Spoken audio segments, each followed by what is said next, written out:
자, 고금리, 고물가, 고환율 앞으로 계속 이렇게 되지 않을까요? 단언컨대 이 고금리는 지금 고금리도 아니죠, 사실. 고금리도 아니에요. 왜냐면 2000년대는 초저금리 시대입니다. 특히 엄밀히 2008년부터 2021년까지는 초저금리 시대였다. 이게 지금 붕괴가 되는 시기인 거고, 그렇다고 해서 완전히 고금리 시대가 오느냐, 여기까지 올 가능성은 높아 보이지 않습니다. 다만 지금 3.5%죠. 이게 금리 인하되면 집값 오른다 뭐 이딴 소리 하고 있는데요. 기준금리 뭐 여기서 3.75까지는 올라갈 가능성 지금 열어두고 있고, 그런데 이게 떨어지더라도 뭐 코로나 때 0.5% 이런 건 어림도 없고, 그 전에 박근혜 정부 때부터 문재인 정부까지 이어져 왔던 1.25% 요것도 안 나올 가능성이 높다. 아무리 나중에 상황에 따라서 금리를 낮추더라도요 2%대는 나올 겁니다. 이거는 이 밑으로는 앞으로는 웬만하면 떨어뜨리기 힘들 거다. 왜냐면 고물가 시대가 지속이 될 것이기 때문입니다. 우리가 생각을 해봅시다. 자, 고물가는 왜 생겼을까요? 지금 다 핑계를 언론에 속으시면 안 돼요.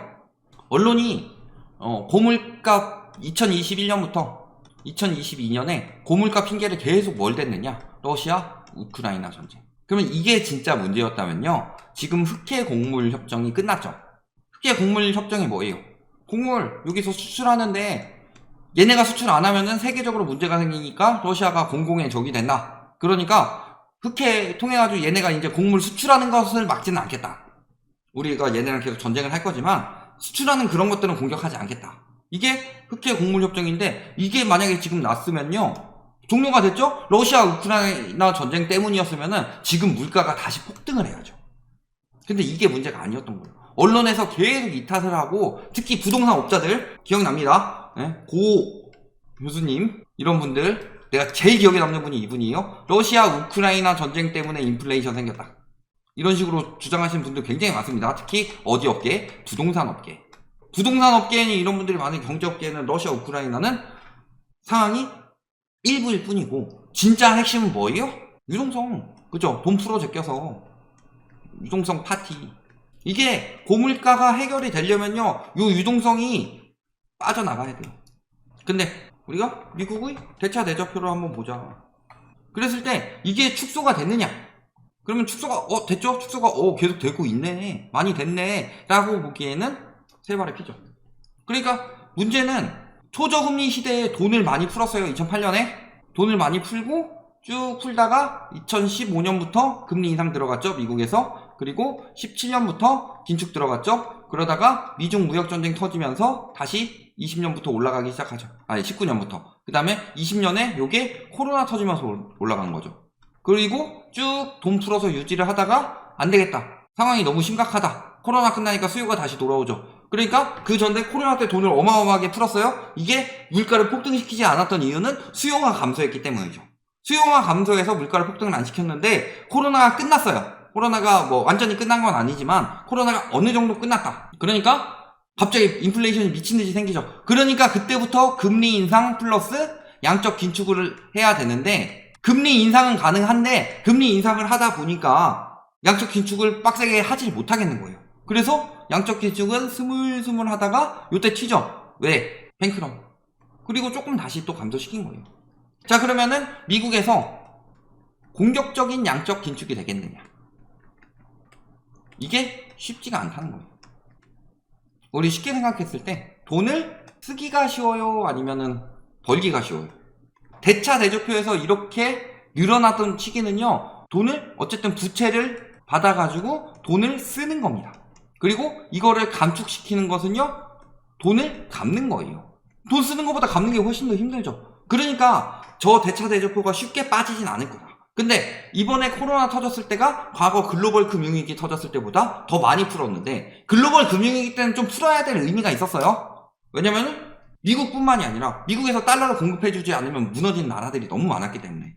그러니까 생각을 해봤을 때 2011년에 유로존 재정위기가 왔죠. 근데 만약에 돈을 더 공급하고 해가지고 달러를 계속 공급하지 않으면요, 자금이 다 달러가 미국으로 흘러 들어오는데, 근데 미국이 기축통화국을 유지한다. 기축통화국을 유지하는데 이 중에서도 넘버원 기축통화국을 딱 유지하는 거, 뭐 준기축통화라고 다른 것들은 부르기도 하죠. 그런데 이 달러만은 기축통화라고 하죠. 그러니까 이 기축통화국을 유지할 수 있는 크게 두 가지 조건은요. 첫 번째가 페트로달러고, 페트로달러 이전에는 뭘 통제했어요? 근본이제를 했죠. 근데 근본이제를 하니까 미국 달러가 생성되는 게 너무 적고, 그러니까 근본이제 폐지하고 뭘로 할까 하다가 제일 많이 쓰는 석유를 공략해서 페트로달러를 통해서 기축통화국을 잡은 거고, 또 한 가지 기축통화국의 특징은요, 적자를 봐야 돼요.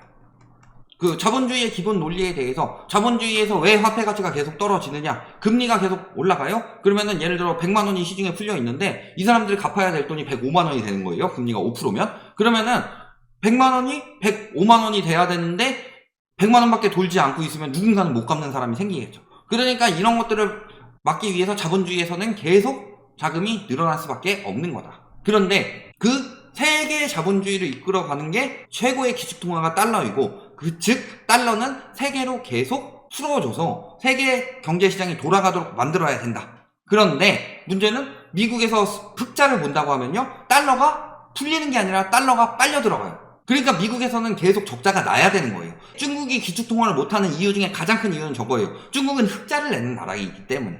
싼 노동력과 이런 그 세계의 공장 역할, 이제 조금 벗어나고 있지만, 그러니까 중국에서는 무역에서 계속 흑자가 날 수밖에 없어요. 그러니까 기축통화를 뺏기가 굉장히 힘든 거고, 그래서 중국에서 하는 짓이 뭐예요? 건설 지원 같은 거 하잖아요. 저기 위안화 집어넣어가지고 투자하고, 그 다음에 거기에 뭐 땅 사가지고 건설하고, 막 이런 것들을 중국에서 하는 이유 위안 풀어가지고, 그게 그 달러의 지위를 뺏고 싶으니까 하는 것이에요. 그런데 보시면은, 그러니까 이때는 풀어야겠다라고 합시다. 근데 이때 풀었던 이 규모보다 코로나 때 풀었던 이 규모가 훨씬 더 크죠. 근데 이때는 어떤 상황이었어요? 진짜 은행이 무너지고 경제가 무너지고 부동산은 이미 박살났고, 이거를 막기 위해서 시중에 자금을 공급해야 됐다면, 요거는 만약에 안 풀었으면 계속 이루어질 수밖에 없는 상황이죠. 시중에 돈이 없기 때문에. 근데 요거는 뭐 때문이에요? 코로나 때문이잖아요. 이 질병이 해결이 될 거냐 안 될 거냐, 해결이 되죠. 언젠가는 되죠. 그러면 해결이 될 건데 돈을 너무 많이 풀었다는 거예요. 요것에 대해서 저희가 이야기했던 게 현대화폐 이론. 현대화폐 이론을 토대로 요거를 한번 미국에서 시험을 해본 거다. 근데 대실패로 돌아갔고, 그래서 요거를 지금 축소하는데 굉장히 난항을 겪고 있고, 그래서 전에 글로벌 금융위기 때 풀었던 유동성까지도 지금은 다시 한번 생각을 해봐야 되는 시기고, 돈 풀고 금리 낮추는 게 무조건 경제 살리는 건 아니다 라는 걸 느끼게 된 거고요. 그러니까 금리가 쉽사리 떨어질 수가 없다는 거예요. 풀었었던 돈이 계속 고물가를 자극을 한다. 지금 우리나라 물가 성장률 뭐 2.7%, 2.3% 이렇게 나왔죠. 그러면은 요게 지금 해결이 잘 된 거냐? 아니에요. 우리나라 지금 경제 상황 어때요? 무역 적자 심하죠. 무역 적자가 심하다는 건 달러가 빠져나가고 있다는 소리입니다. 다만 그게 이제 채권 투자나 주식 투자 이런 쪽으로, 주식도 이제 슬금슬금 빠지고 있고 채권 투자에 아직 많이 남아 있는데, 그런 식으로 흘러 들어왔고, 그 돈이 어디서 흘러 들어왔냐? 중국이 투자 가치가 뚝 떨어져 버리면서 중국의 투자 자본이 80%가 빠졌다고 합니다. 그 80% 자본 중에 일부는 우리나라로 들어온 거죠. 그러니까 무역 적자가 심각하죠. 내수 경제 어때요? 내수 경기 박살났죠. 자영업자들 지금 월 평균 소득이 169만 원이랍니다. 거기다가 진짜 레알 물가, 진짜 물가는 고공행진이죠. 근데 왜 이거밖에 안 나올까요? 유가가 떨어져서? 아니에요. 지금 경제는 디플레이션이라서 그래요. 경제는 디플레이션인데 세계적인 인플레이션 때문에 아직도 인플레이션이 안 잡히는 거죠. 그러니까 물가는 고공행진인데 소비는 줄죠. 실제 소득도 줄었고, 이게 현재 상황이에요. 그러니까 당연히 이 고물가가 지속이 되면은 당연히 고금리는 지속이 될 수밖에 없죠. 그런 상황에서 고환율이 되는 경우는 다시 미국이 양털 깎기를 시작했을 때.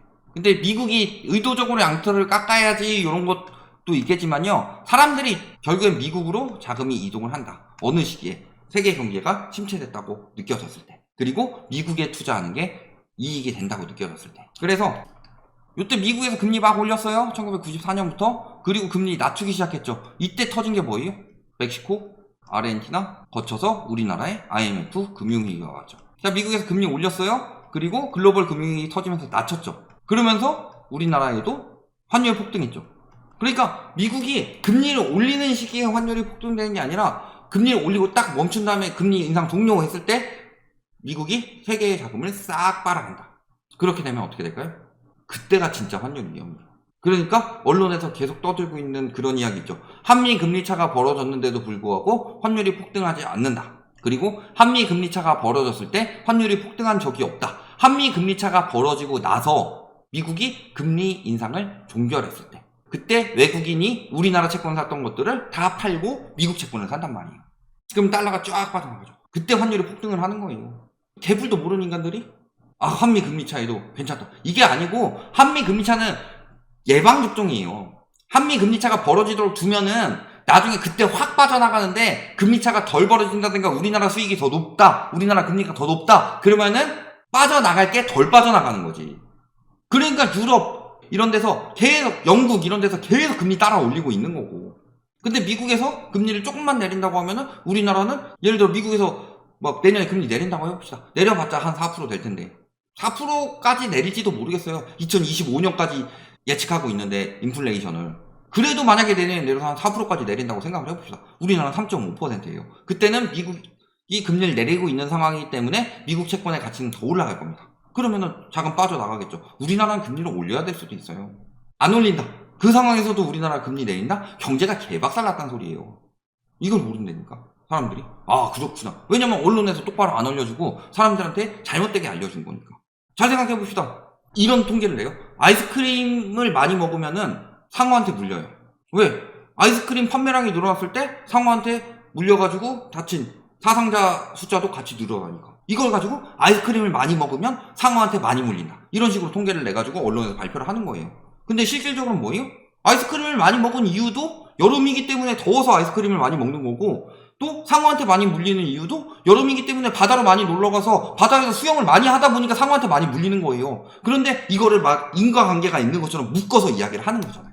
그런 것들에 지금 우리나라 언론이 왜 언론 신뢰도가 거의 세계 최하이냐, 이런 것들을 생각을 해보시면은 이런 식으로 비슷한 거를 뭉쳐가지고 이야기를 한다. 저금리 때문에 올라간 전세가를 임대차 3법 때문이라고 한다든가, 혹은 규제 때문에 그나마 막아놓은 집값을 규제 때문에 집값이 폭등했다고 한다든가, 이런 것들을 보시면은 언론이 얼마나 사람들을 속이고 있는지. 지금도 다 오늘도 그 얘기했잖아요. 결국에는 건설사가 철근 빼먹고 시멘트 빼먹고 인건비 빼먹고 이게 문제인데, 감리 똑바로 안 하고 설계 똑바로 안 하고 이게 문제인데 무량판 구조의 문제인 것처럼 몰고 가는 것처럼, 이런 것들을 보시면은 우리나라가 언론이 그런 게 굉장히 심하고 앞으로 이것들이 굉장히 오래 갈 거예요. 쉽사리 안 끝납니다. 증권가에서나 계속 금리 떨어진다고 하고 있지 다른 데서 어디서 그런 이야기예요? 파월이 얘기했어요? 아니면 이청용 경제가 얘기했어요?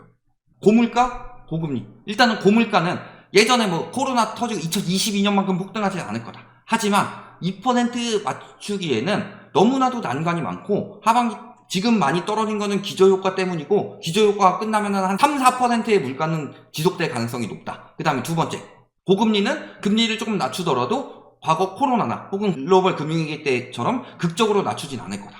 그 다음에 세 번째, 고환율은 미국에서 금리 정점에 도달했을 때 그때부터가 비로소 문제다. 그러니까 말씀을 드렸죠. 달러가 예금금리가 높다. 그리고 달러 가치가 뭐 지금은 떨어지고 있는 것 같은데, 달러는 빚내서 사고 막 해가지고 한탕을 노리는 게 아니라 꾸준히 이렇게 모아두고 있다가 한번 딱 경제위기 터져서 환율이 칠 때 그때 한번 수익을 내는 거다. 지금도 그 얘기를 하고 있잖아요. 1,400원대가 튀었던 게 그게 끝이 아닐 수가 있다. 미국에서 금리 동결하고 금리 인상 종료가 나오는 순간 달러 가치는 폭등할 수도 있다. 요걸 생각을 하셔야 된다. 여기까지 말씀드리겠습니다.